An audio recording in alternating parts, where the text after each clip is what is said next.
सत श्री अकाल, आदाब, नमस्कार। आप सभी का क्रोसेंट एस्ट्रो टीम की तरफ से हार्दिक स्वागत है। तो आज हम बात करेंगे मांगलिक दोष के बारे में कि अगर किसी की कुंडली में मांगलिक दोष है तो इससे उसकी वैवाहिक जिंदगी पर क्या प्रभाव पड़ते हैं, या मांगलिक दोष का विवाहिक जिंदगी से क्या किस्मत कनेक्शन है। तो इसके बारे में हमें जानकारी देंगे पंडित सनी कुमार जी।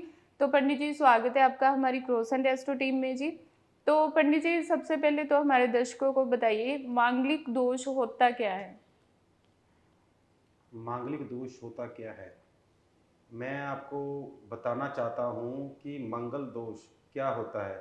जब भी जन्म कुंडली में मूलतः मुख्यतः देखा जाए साधारण भाषा में, तो एक यानी कि लगन में 1, 4, 7, 8 और 12 इन स्थानों में अगर जन्म कुंडली में जो लगन कुंडली है, अगर उन स्थानों में 1, 4, 7, 8 और 12 स्थानों में अगर मंगल हो तो उसे मांगलिक माना जाता है।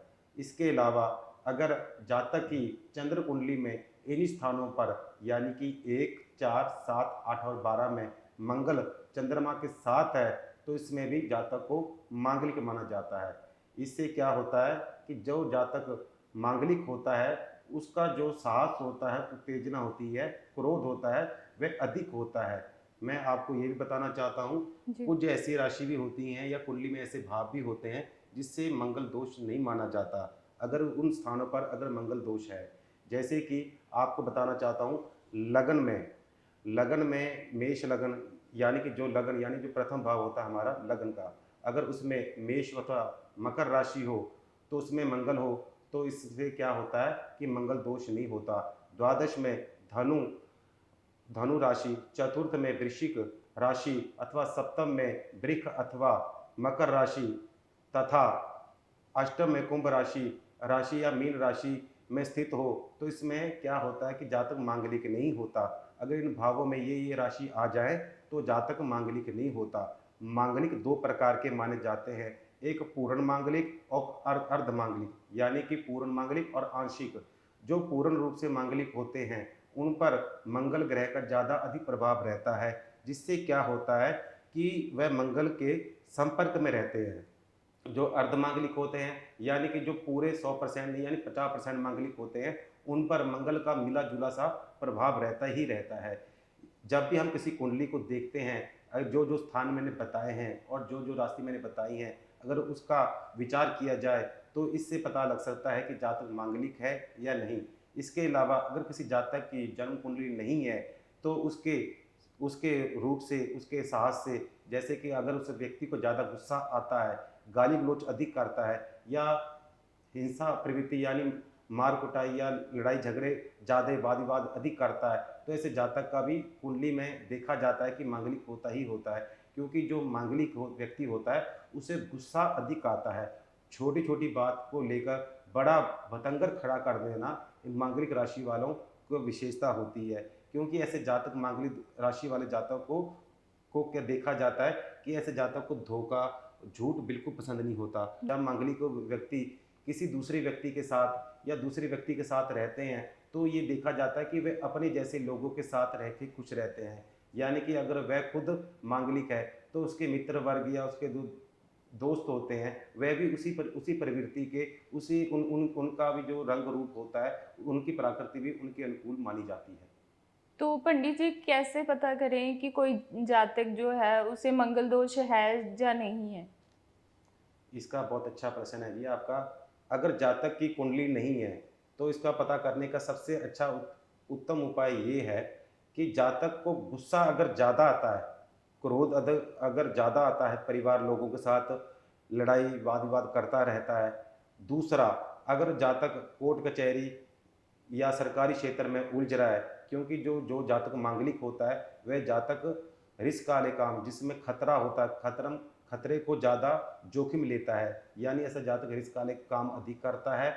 और ऐसे जातक का देखा जाता है कि बार बार एक्सीडेंट हो जाना या कोई ना कोई लड़ाई झगड़े में, कोर्ट कचहरी मुकदमे में फंस जाना, ये कुछ ऐसे लक्षण हैं जो जातक को बताते हैं कि ये मांगलिक है। इससे अलावा अगर जातक ज़्यादा उत्तेजित होता है, यानी कि इतना उत्तेजित होता है कि वह सुनने से पहले ही जवाब दे दे या सुनने से पहले ही काम को करे, यानी ज़्यादा उत्तेजना वाला व्यक्ति भी मांगलिक माना जाता है। इन लक्षणों को से हम पता लगा सकते हैं कि व्यक्ति मांगलिक है या नहीं।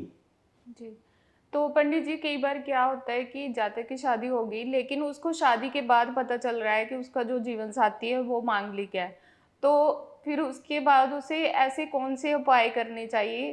क्योंकि कहते हैं कि अगर जातक खुद मांगलिक है तो उसकी शादी मांगलिक से ही होनी चाहिए। लेकिन अगर एक जातक मांगलिक है और दूसरा नहीं है, तो उसके लिए फिर क्या उपाय करने चाहिए? अगर विवाह से पूर्व अगर विचार करें, कोशिश करनी चाहिए कि जब भी हम विवाह कर रहे हैं या करा रहे हैं, तो दोनों की जन्मपत्री अवश्य दिखनी चाहिए। जन्मपत्री देखने के बाद, विश्लेषण करने के बाद अगर विवाह किया जाए तो सबसे उत्तम होता है। लेकिन क्या होता है कि कई बार एक ही जन्मपत्री होती है, दूसरे की जन्मपत्री नहीं होती, या कुछ ऐसा होता है कि शादी के बाद पता लगता है कि भी मांगलिक दोष है, लड़के को या लड़की को मांगलिक दोष है। तो इसमें क्या करना चाहिए? इसमें मंगल जी का उपाय करना चाहिए।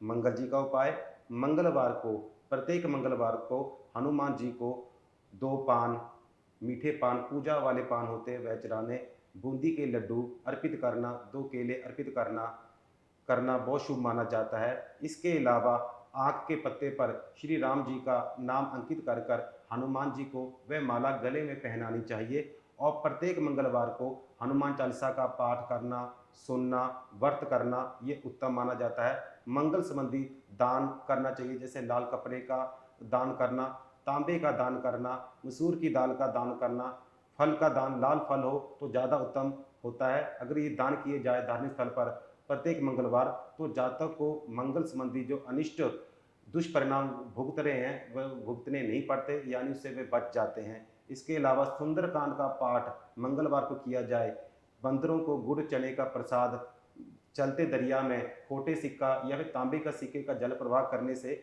मंगल दोष कुछ हद तक अब हमारा शांत हो जाता है। जी।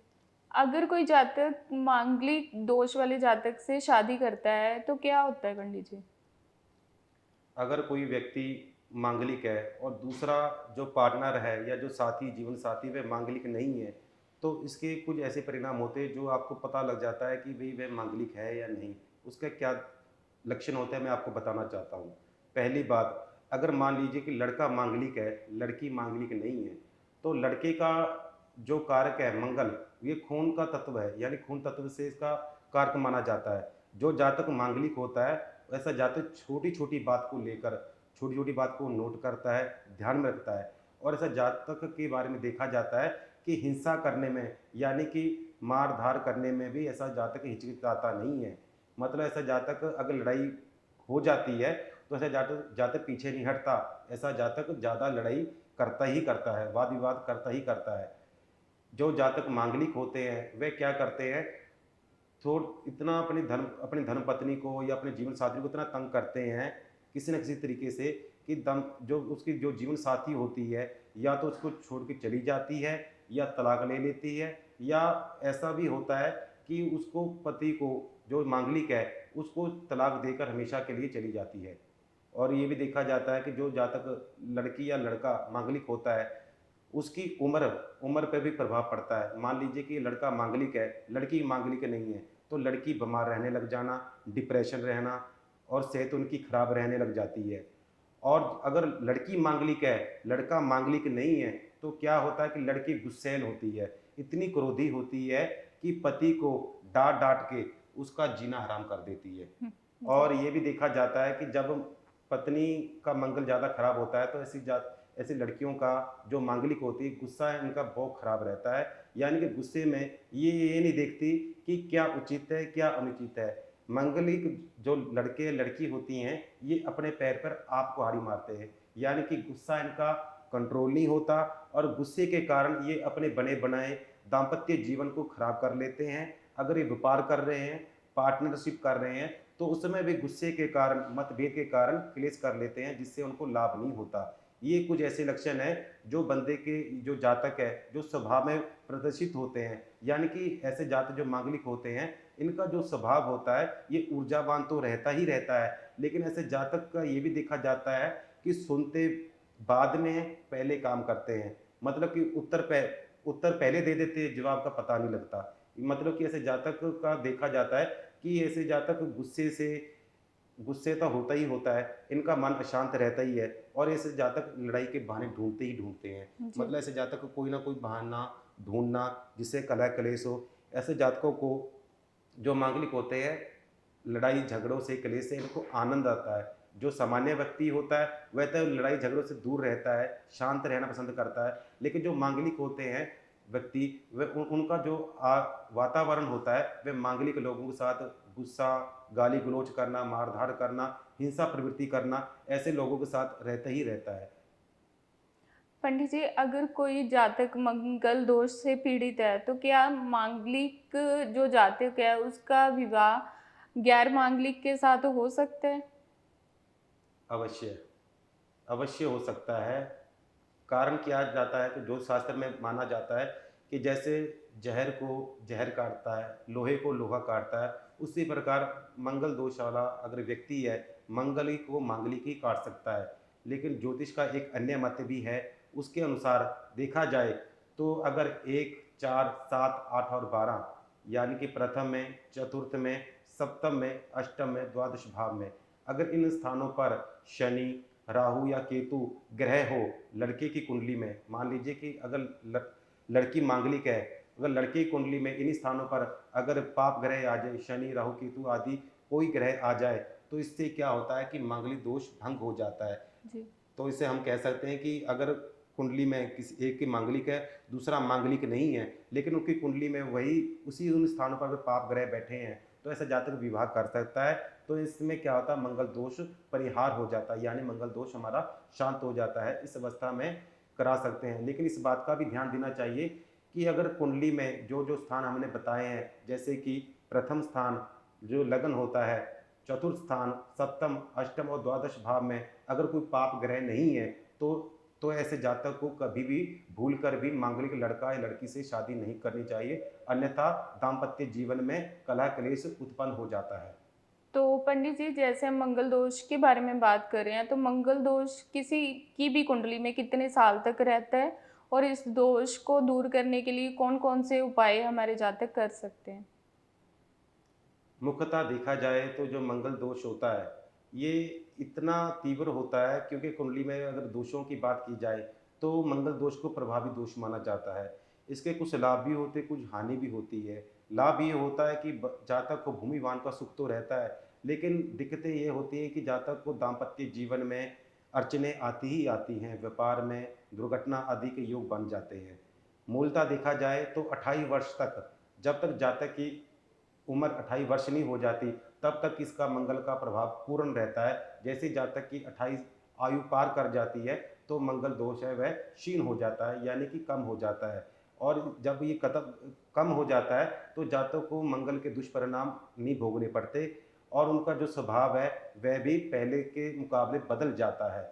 मंगल दोष की शांति के लिए प्रत्येक मंगलवार को हनुमान चालीसा का पाठ, बजरंग बाण का पाठ, सुंदरकांड का पाठ करना जातक के लिए शुभ रहता है। और इसके अलावा बंदरों को गुड़ चने का प्रसाद प्रत्येक मंगलवार को वितरण करना शुभ माना जाता है। हनुमान जी को लाल फूल, लाल फल अगर अर्पित की जाए, प्रतिदिन भी किया जाए, तो ज़्यादा उत्तम फल मिलता है। उज्जैन में मंगलनाथ जी का जो सिद्ध मंदिर है, अगर वहाँ पर भात का शिवलिंग बनाकर मंगल दोष की शांति के लिए अगर ब्राह्मणों के द्वारा या पुरोहितों के द्वारा मंगल दोष की शांति के लिए उपाय किया जाए, तो इससे मंगल दोष हमारा शांत होता है। मंगल दोष वाले जातक को कभी भी लाल कपड़ा और तांबा धातु कभी धारण नहीं करनी चाहिए, अन्यथा ऐसे जातक का जो क्रोध है वह अधिक बढ़ जाता है, उत्तेजना अधिक बढ़ जाती है। मंगल दोष वाले व्यक्ति को कोशिश करनी चाहिए कि सूर्य को अर्घ देना चाहिए, प्रतिदिन सूर्य को अर्घ अवश्य देना चाहिए। और मंगलवार के दिन गाय को 2 पेड़े अगर डाल दिए जाए गुड़ डाल के, तो इससे जातक का अगर मंगल दोष या कुंडली में मंगल दोष है वह भी कम हो जाता है, यहाँ तक कि क्षीण भी हो जाता है। मंगल संबंधी जो दुष्परिणाम है वह भी हमें नहीं मिलते हैं। इन उपायों को करने से मंगल संबंधी तमाम तरह की समस्या दूर होती हैं। अगर इन उपायों को किया जाए तो जातक को आशातीत लाभ प्राप्त होता ही होता है। पंडित जी, आपने हमारे दर्शकों को मंगल दोष के उपाय बताए और भी बहुत अच्छी जानकारी दी। उसके लिए क्रॉस एंड एस्ट्रो टीम की तरफ से आपका बहुत बहुत धन्यवाद पंडित जी। जल्दी मिलते हैं हमारी नेक्स्ट वीडियो में।